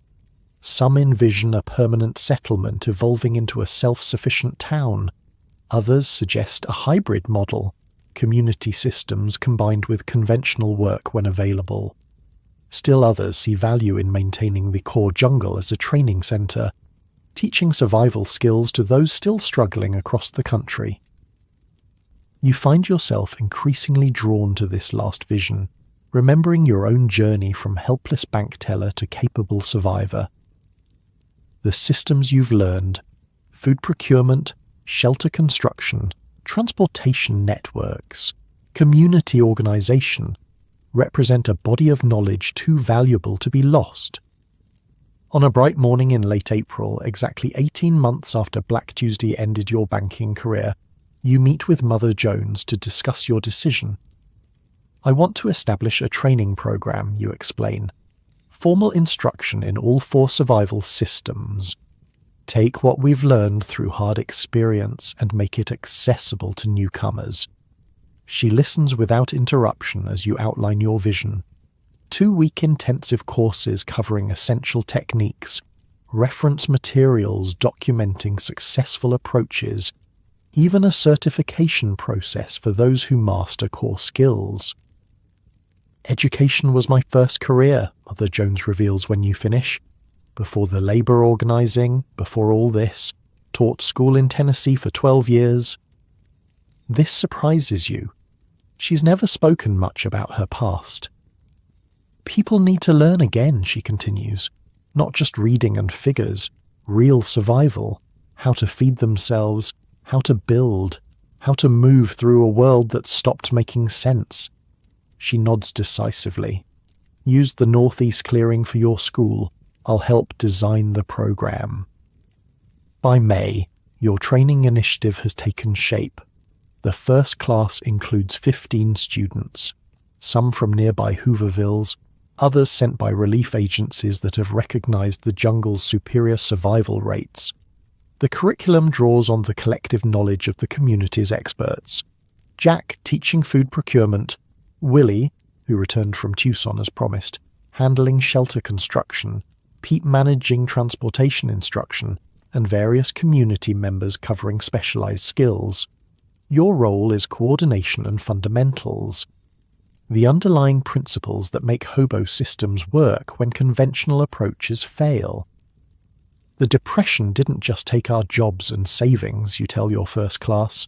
It stripped away illusions, showed us how fragile our supposed security really was, but it also revealed what's actually valuable: practical knowledge, community cooperation, adaptable systems. As spring advances towards summer, you often reflect on the staggering distance travelled since that October morning in Chicago. The desperate, bewildered banker who lost everything has become something entirely different. Not just a survivor, but a builder. Someone who helps create systems rather than merely serving them. One evening, as sunset paints the Spokane River in golden crimson, Jack finds you by the water's edge. Year ago, you wouldn't have recognized yourself now, he observes. You smile, acknowledging the truth in this. Still can't believe the things we've built with nothing. When I think about how helpless I felt that first night. Everyone starts helpless, Jack says simply. Children, newcomers, folks who've lost their way. Question is whether they find teachers or just fellow victims. The river flows past, constant despite the tumultuous changes in the human world above its banks. You think about all the teachers you've found on this journey. Jack with his food procurement wisdom, Willie and his shelter engineering, Railroad Pete and his transportation network, Mother Jones and her community organisation, each sharing systems that work without money, without conventional resources. The crash wasn't the end, you say quietly. It was the beginning of something else, something we're still building. Jack nods, understanding. Systems fail, people adapt, new systems emerge. He skips a stone across the water's surface. Been happening since the first cave dwellers figured out fire. That night, as you settle into your now comfortable shelter, you find yourself oddly grateful for the economic disaster that forced this journey. The collapse cleared away a world built on illusion and revealed one based on direct reality, where value comes from contribution, not speculation, where wealth is measured in knowledge and relationships, not paper certificates, where security derives from community rather than institutions. Outside, the spring night is alive with sounds. Frogs calling from the river, wind in new leaves, distant conversations from the main camp. Inside, your shelter stands solid against any weather that might come. Your body, once soft from office work, has been transformed by physical labour into something stronger, more resilient. The hobo systems have done more than keep you alive through America's worst economic disaster. They've revealed a truth that was hidden during times of prosperity, that human ingenuity and cooperation can create abundance even when conventional wealth disappears. As sleep approaches, you reach for the small notebook beside your bed, the one where you record the day's events and insights. Tonight's entry is brief, but encompasses everything the journey has taught you. The railroad taught us that survival ain't about what you own. It's about what you know, who you trust, and how much you're willing to share when times get tough.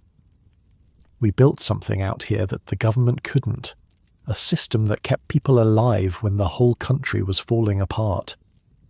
You close the notebook and settle back, listening to the river's distant murmur. Unlike your comfortable bed in Chicago that seems a lifetime ago, this simple pallet represents something earned through knowledge and effort rather than merely purchased. As you drift towards sleep, there's deep satisfaction in knowing that whatever tomorrow brings, recovery or continued hardship, you now possess systems that can't be taken away by any economic collapse. The hobo survival techniques of the Great Depression proved that human ingenuity and community cooperation could sustain life even under the most desperate conditions. These methods, food procurement without money, shelter construction from waste materials, transportation networks using freight trains, and community support systems, provided a blueprint for survival that remained effective long after the Depression ended.